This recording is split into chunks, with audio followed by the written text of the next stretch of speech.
Welcome to Brother Owl's Garden. I'm Brian, and as always, I honor your presence here today.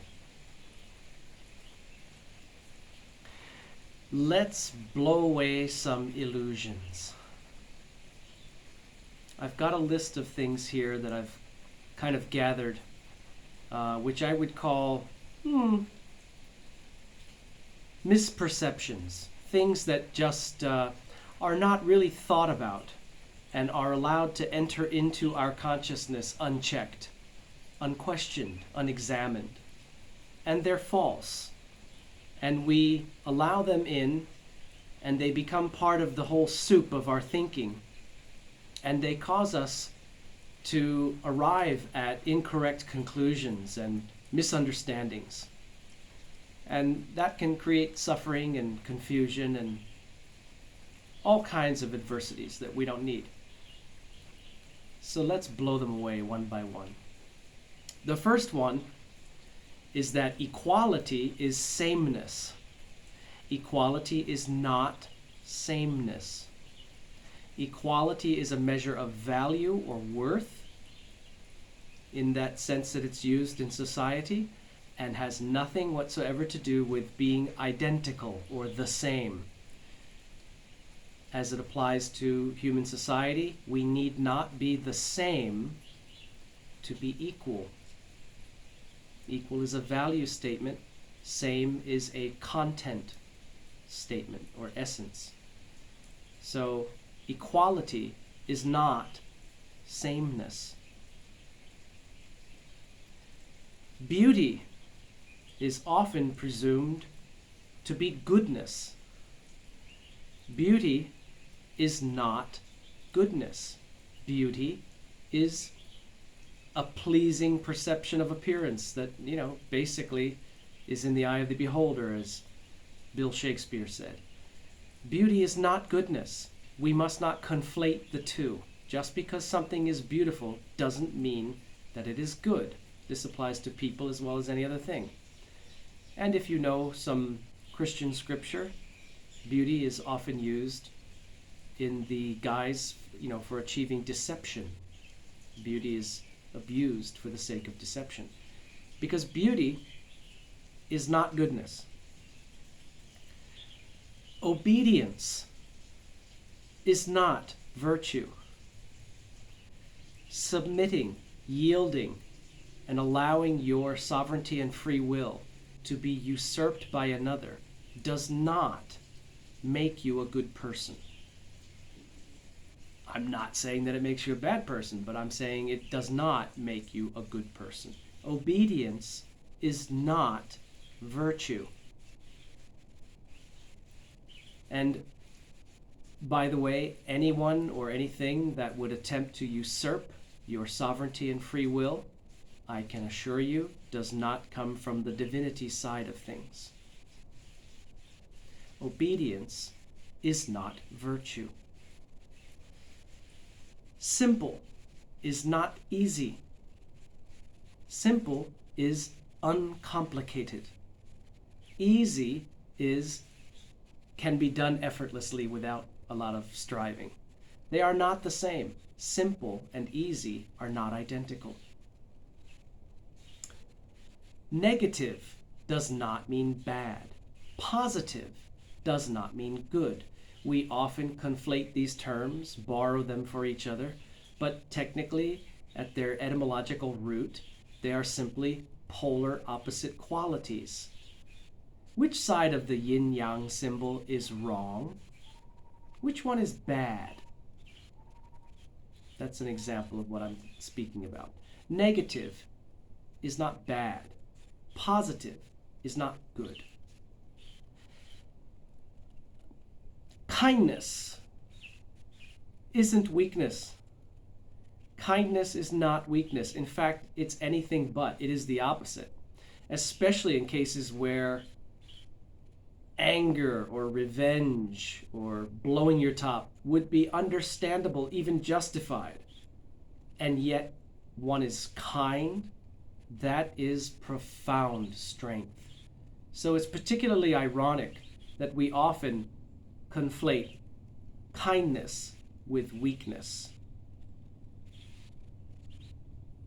Myth is not fiction.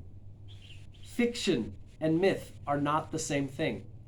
Myth refers to the, generally the cultural stories, mores, parables, and historical tales of a particular culture or era or both.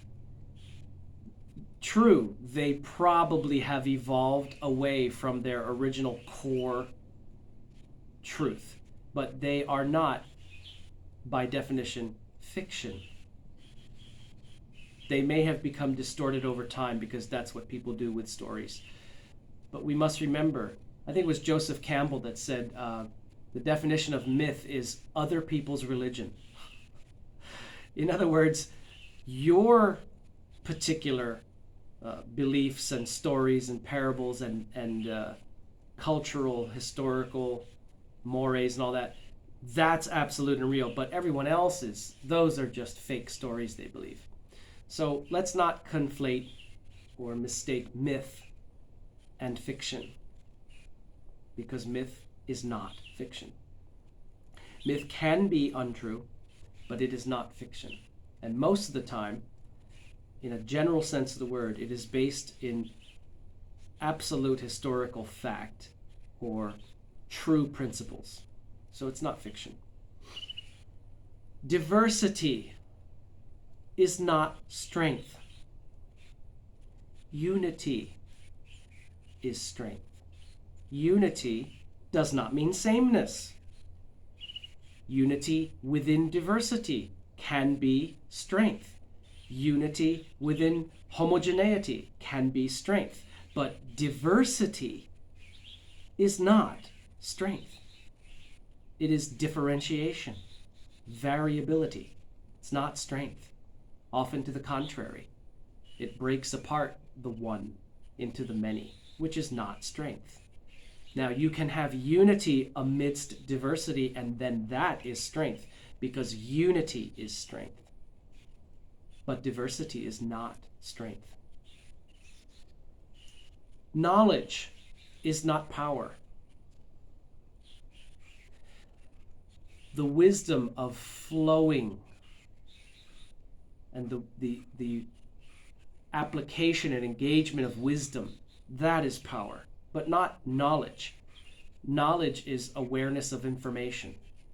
It's inert. It has no power at all, unless it is applied and engaged, ideally in a harmonious flow with creation and universe and divinity and all those beautiful flowery words.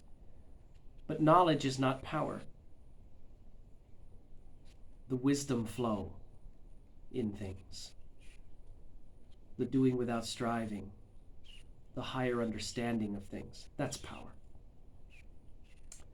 And the last one, anarchy, is not chaos. And that is probably the most powerful, powerfully loaded and conditioned of all of these beliefs. If you ask anyone, what is the definition of anarchy? Their first word will be chaos. This is untrue.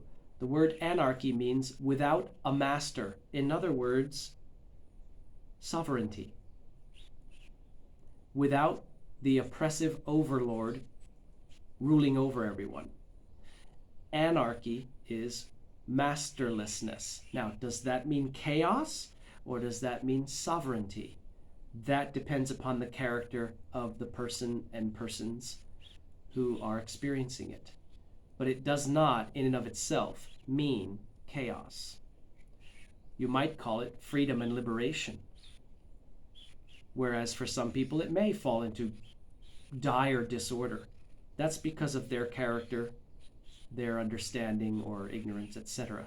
But the word anarchy does not mean chaos. Anarchy is not chaos. It is masterlessness.